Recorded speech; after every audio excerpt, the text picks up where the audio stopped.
Hello friends, स्वागत है आप सभी का स्टडी पॉइंट में। इस वीडियो में हम डिस्कस करते हैं द हिंदी ट्यूटोरियल हिंदी में उसके अलावा जो भी इंपॉर्टेंट करंट अफेयर होता है हमारे एग्जाम की दृष्टि से, आईएएस एग्जाम की दृष्टि से, उसके बारे में हम इसमें डिस्कस करते हैं। आज है 20 जून। आज का आर्टिकल बहुत इंपॉर्टेंट रहने वाला है, आज का डिस्कशन बहुत इंपॉर्टेंट रहने वाला है। आप पीडीएफ के लिए टेलीग्राम ग्रुप से जुड़ सकते हैं, उसका नाम है स्टडी पॉइंट और उसकी लिंक डिस्क्रिप्शन बॉक्स में दे दी जाती है। देखिए, आज द हिंदू में तो इंपॉर्टेंट आर्टिकल छपे हुए हैं। पहला है यूएस और इंडिया के बारे में और दूसरा रिफ्यूजीज से जुड़ा हुआ। तो पहला आर्टिकल जो कल हम लोगों ने एक आर्टिकल डिस्कस किया था इंडिया और यूएस के बारे में कि इंडिया यूएस से क्या कहेगा 21 जून को, ऐसा लग रहा है कि उसी का जवाब दिया जा रहा है कि इंडिया क्या कहेगा। कल वाला जो आर्टिकल था उसमें गवर्नमेंट की भर भर के बुराई की गई थी और आज वाले आर्टिकल में भर भर के गवर्नमेंट की अच्छाई बताई गई है कि 1991 से पहले क्या था, उसके बाद जब से वर्तमान सरकार आई तब से क्या है।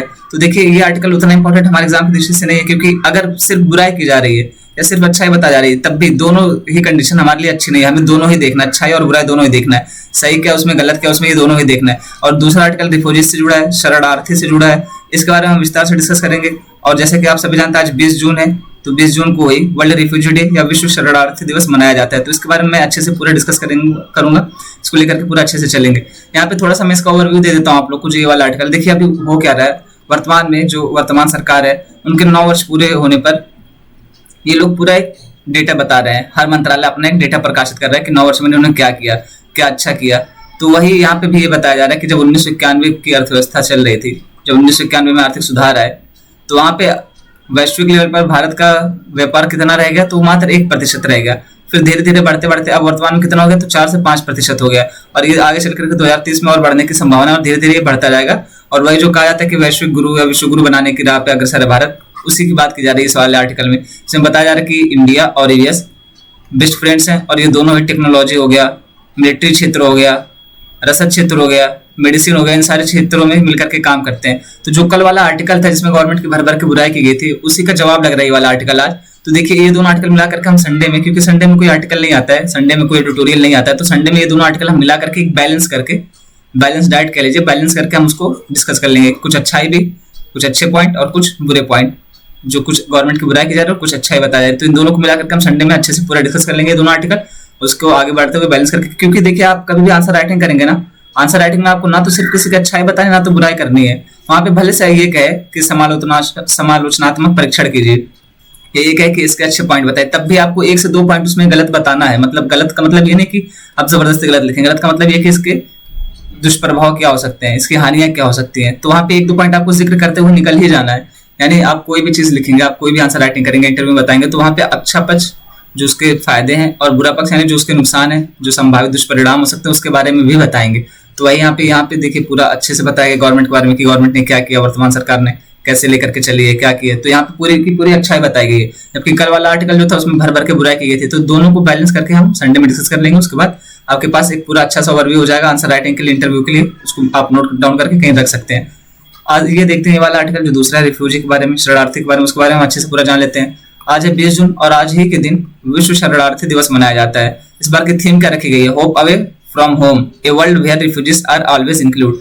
घर से दूर आशा, एक ऐसी दुनिया जहां शरणार्थी हमेशा शामिल होते हैं। ये इसके 2000 के लिए थीम रखी गई है, सॉरी 2023 के लिए इसकी थीम रखी गई है। आप इतना भी याद रखेंगे होप अवे फ्रॉम होम, तब भी आपका काम चल जाएगा। लेकिन ये एक बार देख लीजिए, a world where refugees are always included. अगर आप लोगों से कोई कहे कि आप लोग को अपना घर छोड़ करके किसी दूसरी जगह जाना है, कहीं और शिफ्ट होना है हमेशा हमेशा के लिए, तो आप ऐसी कौन कौन सी कंडीशन होगी जिस कंडीशन में आप अपना घर छोड़ करके जाने के लिए रेडी हो जाएंगे। मतलब ऐसी कोई कंडीशन है आपके सामने कि आप चाहेंगे कि हाँ मैं घर छोड़ के चला जाऊं, आप खुशी से जाएंगे या मजबूरी में जाएंगे, या क्या वजह होगी कि आप अपना घर छोड़ करके कहीं और शिफ्ट होना चाहें। देखिए, 1-2 दिन के लिए या 1-2 महीने के लिए कहीं घूमना हो तब तो ठीक है, अच्छा लगता है, मजा आता है कि चलो यार घर से दूर रहेंगे, थोड़ा फ्रेश हो जाएंगे, रिफ्रेशमेंट हो जाएगा, या घूम टहल लेंगे, नई जगह चले जाएंगे, नई जगह एक्सप्लोर करेंगे। लेकिन अगर आपको ये घर छोड़ना पड़ रहा है और मजबूरी में छोड़ना पड़ रहा है, जहाँ पे आपने 20 साल बिताया, 50 साल बिताया, आपकी पूरी फैमिली यहाँ पे रही है, आपके दादा परदादा यहाँ पे रहे, उन्होंने अपनी पूरी जिंदगी लगाई इस घर को बनाने में, और आपको ये घर मजबूरी में छोड़ करके भागना पड़ रहा है, मजबूरी में इस घर से दूर जाना पड़ रहा है। और आप जहां पर जाएंगे, जहां पर आप जा रहे हैं, वहां पे ना तो आपको स्वास्थ्य सुविधा मिलने की संभावना है, ना आपको शिक्षा मिलने की संभावना है, ना आपको खाना भरपेट मिलने की संभावना। मतलब आपको कोई भरोसा नहीं कि आपको खाना मिलेगा नहीं मिलेगा, आप सुकून से सो पाएंगे कि नहीं सो पाएंगे, आपको शिक्षा मिलेगी कि नहीं मिलेगी, स्वास्थ्य सही से रहेगा आपको कि नहीं रहेगा, वहां पे दवाएं आपको उपलब्ध होंगी कि नहीं होंगी, आपके बच्चे कैसे रहेंगे, आपके साथ जो महिलाएं हैं वो कैसे रहेंगी, तो ये सारी चीजें आप कंफर्म नहीं है, उसके बाद भी आपको अपना घर छोड़कर भागना पड़ रहा है, और आप जहां जा रहे हैं वहां पे भी आपको द्वितीयक नजरिए से देखा जा रहा है, यानी जहां पे आप रहने जा रहे हैं वहां के लोग भी आपको एक्सेप्ट नहीं कर रहे हैं, वो भी आपको भगा रहे हैं, आपके साथ वहां पर भी उत्पीड़न हो रहा है, वहां पे भी आपके साथ मारपीट हो रही है, वहां पर भी आपको गलत नजरिए से देखा जा रहा है।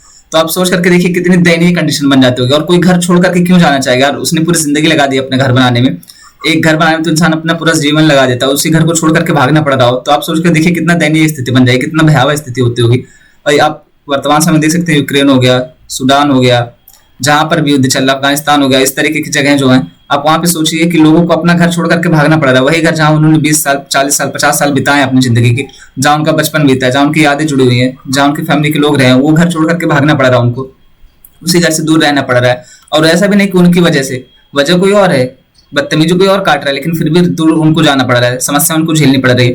और आप जहां जाएंगे वहां आपके साथ कैसा व्यवहार होगा ये भी आपको नहीं पता है, वहां आपके साथ अच्छा व्यवहार होगा, गलत व्यवहार होगा, कोई आपको किस नजर से देखेगा, कोई आपको चोर बताएगा, कोई आपको अवैध प्रवासी बताएगा, कोई क्या कहेगा आपको पता भी नहीं है, उसके बाद भी आपको घर छोड़कर भागना पड़ रहा है। तो आप सोचिए कितनी दयनीय स्थिति है, कितनी खराब कंडीशन बन जाती है यहाँ पे इस स्थिति में। उसके बाद भी लोग यहाँ पे बेचारे जाते हैं ताकि अपने जीवन, सिर्फ अपना जीवन बचा सके, उन्हें खाने पीने रहने सोने की कोई व्यवस्था नहीं होगी, सिर्फ वो जिंदा रह सकेंगे, इस वजह से वो लोग अपना घर छोड़कर निकल जाते हैं। तो ये वर्ल्ड रिफ्यूजी डे आज इसके बारे में हम पूरा अच्छे से डिस्कस करेंगे। आप यहाँ पे देखिए कैसे बस्तियों में रहना पड़ रहा है, आप देख ही पा रहे होंगे। यहाँ पे घर तो छोड़िए, एक टेंट सा कुछ लगा लिए इन्होंने, कहीं कहीं पॉलिथीन लगा दी जाती है, कहीं कपड़े लगा दिए जाते हैं, 2-4 बांस खड़े कर दिए जाते हैं, उसी के बेस पे इनको रखा जाता है। अब यहाँ पे देखिए महिलाएं, ये छोटी बच्ची, अभी बताइए इस हालत में यहाँ पे आप सैनिटेशन का ध्यान रख पाएंगे, साफ सफाई का ध्यान रख पाएंगे? यहाँ पे ना तो बेसिक फैसिलिटी, ना टॉयलेट है, ना खाना बनाने की कोई सुविधा है। यहाँ पे देखिए आप लकड़ी से खाना बनाया जा रहा है, तो कैसी हालत होगी। यहाँ पे आप पूरा देख सकते हैं कि कितना ज्यादा लेवल पर यहाँ पे तंबू गाड़ करके रहा जा रहा है, हमारे यहाँ इसको तंबू बोलते हैं। तो यहाँ पे आप देख ही सकते हैं कि कैसे कैसे हालत में रहेंगे। अब यहाँ पे छोटे छोटे बच्चे होंगे, युवा होंगे, महिलाएं होंगे, बुजुर्ग होंगे, कोई अपंग होगा, अपाहिज होगा बेचारा, उसकी हालत सोच करके देखिए आप कैसे कैसे वो लोग रहते होंगे, किस किस किस हालात में। तो यही सारी चीजें यहाँ पे डिस्कस की जा रही हैं इस आर्टिकल में, ये सारी चीजें बताई गई हैं। आइए देखते हैं उसके बारे में। देखिए ये जो स्लाइड है ये करंट वाली स्लाइड है, मतलब इसमें जो करंट में सारी बात कही थी उसको मैंने अलग से निचोड़ करके रख दिया है ये स्लाइड में, और उसके अगले वाली स्लाइड में इसमें जो करंट में कहा गया था, क्या बताया करंट में जो हिंदू एडिटोरियल में पब्लिश हुआ था उसमें क्या कहा गया था उसको मैंने अलग से लिखा। उसके बाद स्टैटिक पोर्शन हम इसका देखेंगे जो हमारे एग्जाम की दृष्टि से और ज्यादा इंपॉर्टेंट होता है, क्योंकि देखिए जो न्यूज करंट अफेयर्स में बनी रहती है, करंट में लगातार बने रहते हैं, उसी का स्टैटिक पोर्शन आपसे एग्जाम में पूछता है। तो हम करंट तो देख ही रहे हैं यहाँ पे, उसके अलावा जो स्टैटिक होगा, स्टैट होगा, उसको भी हम देखेंगे, क्योंकि स्टैट हमारे लिए ज्यादा इंपॉर्टेंट हो जाता है। पहला पार्ट इसमें क्या कहा जाए, 103 मिलियन लोग अशांति तथा टकराव के कारण विस्थापित हुए। यहाँ पे था नहीं तथा रहेगा, मैं उसको सही कर दूंगा पीडीएफ में। कितने लोग, तो 103 मिलियन लोग। 1 मिलियन में कितने होते हैं, 10 लाख लोग होते हैं। आप देख सकते हैं कि कितना बड़ा डेटा है, कितना बड़ा आंकड़ा है कि 103 मिलियन लोग अशांति तथा टकराव के नाते सिर्फ अपना घर छोड़ करके यहाँ से वहां, वहां से यहाँ भाग रहे हैं, अपने जन्म स्थान से, अपना जहाँ उनका घर है वहां से दूर हो जा रहे हैं, सिर्फ किसके लिए, तो अशांति तथा टकराव के नाते। यूक्रेन, म्यांमार, सूडान तथा अफगानिस्तान और सोमालिया में ये स्थिति भयावह है। आप देख ही सकते हैं कि यूक्रेन में 1 साल से ज्यादा हो गया यहाँ पे युद्ध चल रहा है, सूडान में गृह युद्ध चल रहा है, उसके अलावा म्यांमार में आप देख सकते हैं कि तख्ता पलट हुआ, वहां पे भी रोहिंग्या मुसलमान का मुद्दा चल रहा है।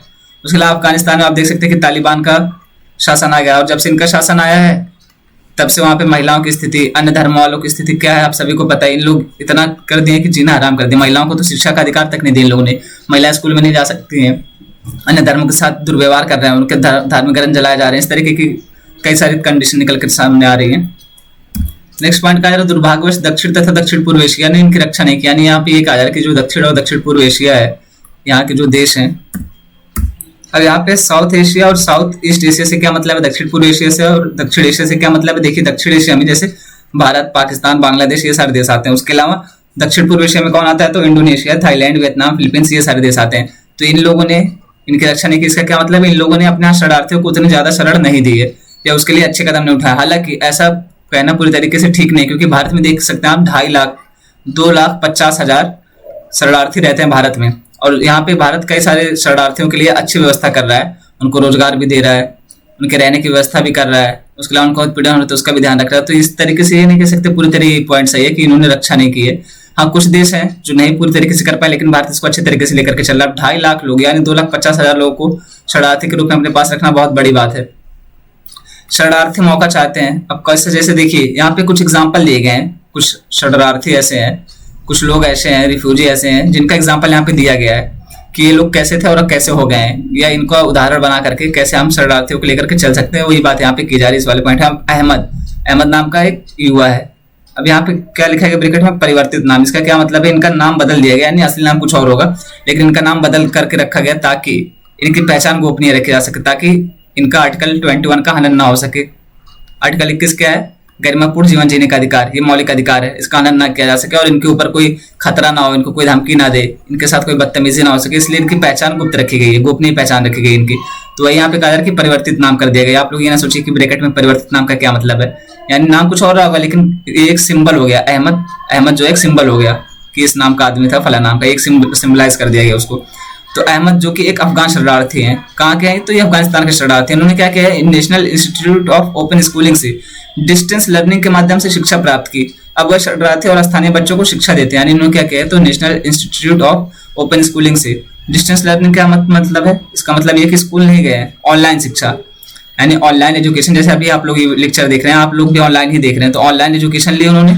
उसके बाद इन्होंने अब क्या किया इन्होंने, अब ये जो शरणार्थी बच्चे हैं, उसके अलावा जो इनके पास आसपास के रहने वाले बच्चे, स्थानीय बच्चे हैं, लोकल बच्चे हैं, उनको ये पढ़ाते हैं, उनके जीवन बदलने का काम करते हैं ये। अब इसके अलावा अगर आप महिलाओं में देखेंगे तो एक तस्लीमा नाम से हैं, ये कहाँ की हैं, रोहिंग्या शरणार्थी। ये क्या की, इन्होंने भी अपनी शिक्षा पूरी की है और अब ये वहाँ की लड़कियों के लिए, रोहिंग्या लड़कियों के लिए एक एग्जाम्पल बन गई है, रोल मॉडल बन गई है उनके लिए। लोग इनको देख करके मोटिवेट हो रहे हैं, इनको देख करके शिक्षा के क्षेत्र में आगे बढ़ रही हैं लड़कियां वहाँ की, रोहिंग्या मुसलमानों की। तो वही यहाँ पे कहा जा रहा है। नेक्स्ट पॉइंट कौन है, तो ये है आयशा। आयशा कौन है, ये डिजाइनर है। ये क्या किया है, तो एक इन्होंने एक स्विम सूट तैयार किया है जो ऑनलाइन बिक रहा है। यानी यहाँ पे ये बताने की कोशिश की जा रही है कि जो रिफ्यूजीज होते हैं, जरूरी नहीं कि वो सारे गलत कामों में ही लिप्त हों। देखिए आप सभी को पता होगा कि जो रिफ्यूजीज होते हैं अक्सर सामान्यतः ऐसा देखने को मिला है कि ये लोग अवैध कामों में संलिप्त पाए जाते हैं। उसके अलावा ये जो है चोरी या इस तरीके से मानव तस्करी, इन सारी चीजों में संलिप्त पाए जाते हैं। लेकिन उसके पीछे वजह भी अब देखिए, जब खाने को नहीं मिलेगा, किसी को पेट खाली रहेगा, भूखा रहेगा आदमी, तो कब तक सब्र करेगा और कब तक उसको अच्छा बुरा दिखेगा। जैसे उसको मौका मिलता है तो वो लोग शुरू हो जाते हैं। लेकिन यहाँ पे वही कुछ अच्छे एग्जाम्पल भी दिए जा रहे हैं। जैसे अब देखिए 2 महिलाओं के नाम दे दिए गए, आप इन नाम को नोट कर सकते हैं। आप तस्लीमा हो गई, आयशा हो गई, इन नामों को नोट करके और इनके काम को ऐसे एक पॉइंट में नोट कर सकते हैं कि इन्होंने स्विम सूट तैयार किया है और ये कहाँ की है, तो ये है शरणार्थी अफगानिस्तान की। ऐसे ही आप अहमद का नाम नोट कर सकते हैं, तस्लीमा का नाम नोट कर सकते हैं, ताकि अगर कभी भी शरणार्थी से रिलेटेड कोई मुद्दा है या इंटरव्यू में कोई ऐसी बात है कि शरणार्थियों के बारे में ऐसी ऐसी अवधारणा है, ऐसा ऐसा कहा जाता है, आपका क्या विचार है, तो आप वहाँ पे काउंटर कर सकें कि आप बताएं कि कुछ हद तक बात सही है लेकिन पूरी तरह की बात सही नहीं है। क्योंकि इस तरीके की एग्जाम्पल भी हमारे पास है, तस्लीमा हो गई, आयशा हो गई, उसके अलावा अहमद हो गए, ये सारे एग्जाम्पल भी हमारे पास है जिन्होंने शरणार्थी होने के बाद भी अपने जीवन को अच्छे से लीड किया। अगर हम उनको सही से प्रोवाइड कराएं शिक्षा, स्वास्थ्य सुविधाएं, उसके अलावा खाना पीना, रोजगार, अगर हम उसको सही से प्रोवाइड करें तो भी अपने जीवन को अच्छे से लेकर के चलेंगे। देखिए अगर कोई भी युवा होगा, उसको वो क्यों जाएगा किसी भी झगड़े में पड़ने, उसको मारपीट करने की या गलत काम करने की जरूरत ही क्या है। जब तक अगर मान लीजिए मेरे पास रोजगार हो, आपके पास रोजगार हो, सबके पास रोजगार हो, तो किसी गलत काम में क्यों संलिप्त होगा।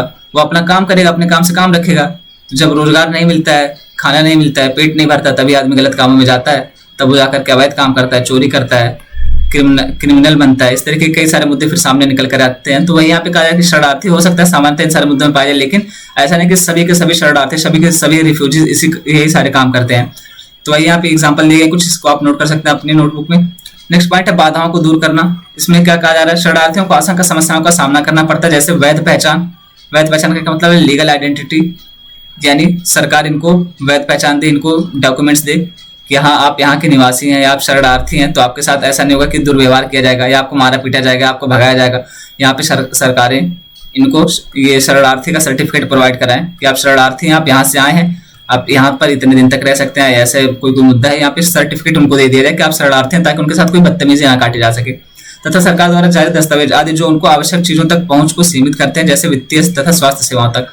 अब जब इनको वैध पहचान दी जाती है, लीगल आइडेंटिटी नहीं दी जाती है, उसके अलावा सरकार द्वारा जारी डॉक्यूमेंट जो होते हैं उन तक इनकी पहुंच नहीं होती, तो क्या होता है फिर इनको जाहिर सी बात है आप रोजगार क्यों ही देंगे। कोई भी शरणार्थी होगा तो किसी भी अन्य देश में जाएगा, उसको आसानी से थोड़ी ना रोजगार मिल जाएगा।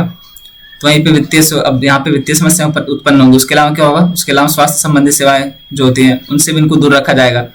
इस तरीके की बहुत सारी समस्याएं इनके सामने निकल कर जाएंगी शरणार्थियों के सामने। इन बाधाओं को दूर करना हमारी जिम्मेदारी तथा उन्हें शिक्षा, रोजगार, स्वास्थ्य, घर आदि में समान अवसर उपलब्ध कराने चाहिए। नेक्स्ट पॉइंट है समावेशी समाज बनाने के लिए हमें शरणार्थी लोगों को विशेष रूप से उनके युवाओं को साथ लेकर चलना होगा, ताकि सतत विकास प्राप्त किया जा सके। अब सतत विकास क्या है, सस्टेनेबल डेवलपमेंट गोल, इसको 2030 तक प्राप्त करने के लिए टोटल 70 है। 17 गोल 17 लक्ष्य रखे गए हैं, 17 टारगेट रखे गए हैं जिनको 2030 तक प्राप्त करना है। तो उसमें यही कहा जा रहा है कि सतत विकास को हासिल करने के लिए हमें सबको साथ में लेकर के चलना होगा, समावेशी समाज को साथ लेकर के चलना होगा। हमें समावेशी समाज का निर्माण करना होगा। और समावेशी समाज या सतत विकास क्या है? जब सबका विकास एक साथ हो, सब लोग एक साथ काम करें, सब लोग एक साथ चलें, तो वही है सतत विकास। उसके अलावा समावेशी समाज, तो वही यहाँ पे कहा जा रहा है कि उसके लिए हम सबको सामूहिक रूप से प्रयास करना पड़ेगा। हम यहाँ पे देख लेते हैं शरणार्थियों और प्रवासियों के बीच अंतर क्या होता है। देखिए, शरणार्थी एक टर्म है प्रवासी, तो इनके बीच डिफरेंस क्या है? हम शरणार्थी को प्रवासी क्यों नहीं कहते, प्रवासी को शरणार्थी क्यों नहीं कहते, वही हम यहाँ पे जानेंगे।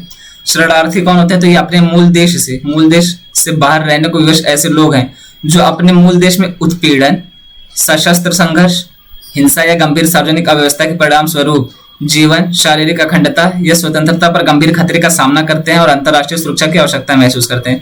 यानी जो शरणार्थी होते हैं ये क्या करते हैं? तो इनके साथ क्या क्या समस्या होती है? इनका उत्पीड़न होता है, इनके जीवन पर खतरा रहता है, इनके शारीरिक खतरा रहता है। इसके अलावा इनके यहाँ पे वार होता है, जैसे अभी आप रूस यूक्रेन वार देख सकते हैं।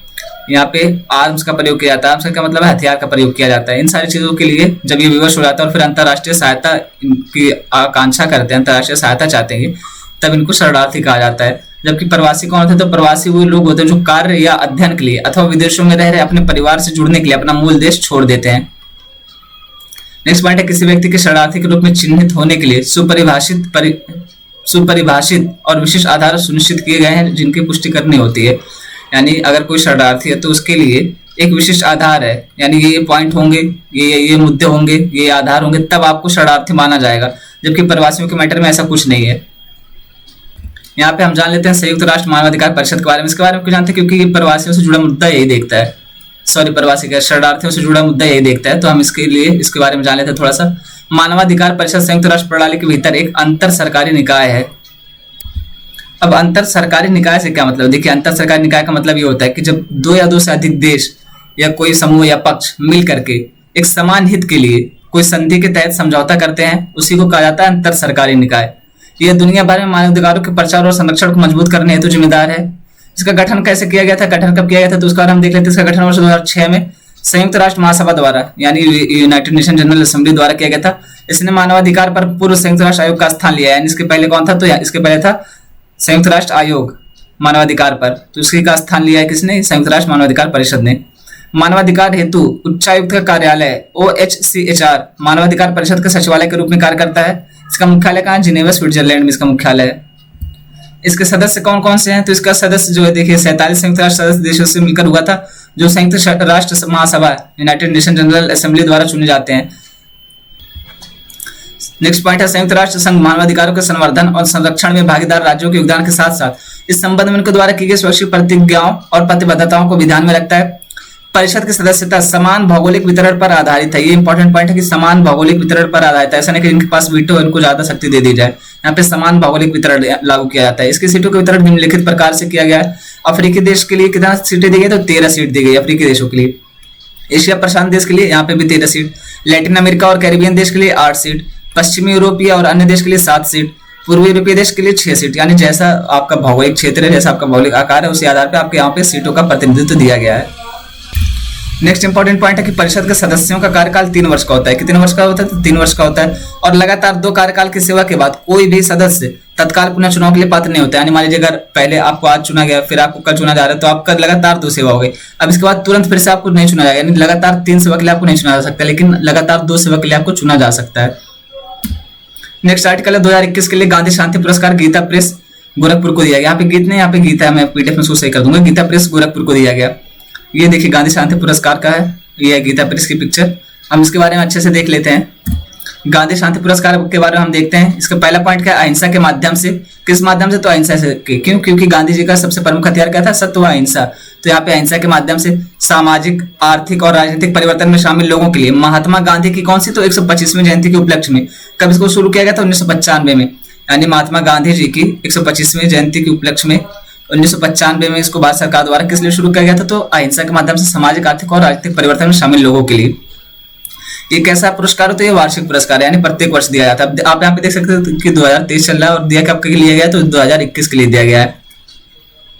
इसमें क्या दिया जाता है, तो 1 करोड़ रुपए दिया जाता है। उसके अलावा एक प्रशस्ति पत्र दिया जाता है, एक पट्टिका और एक उत्कृष्ट पारंपरिक हस्तकला या हथकरघा वस्तु दी जाती है।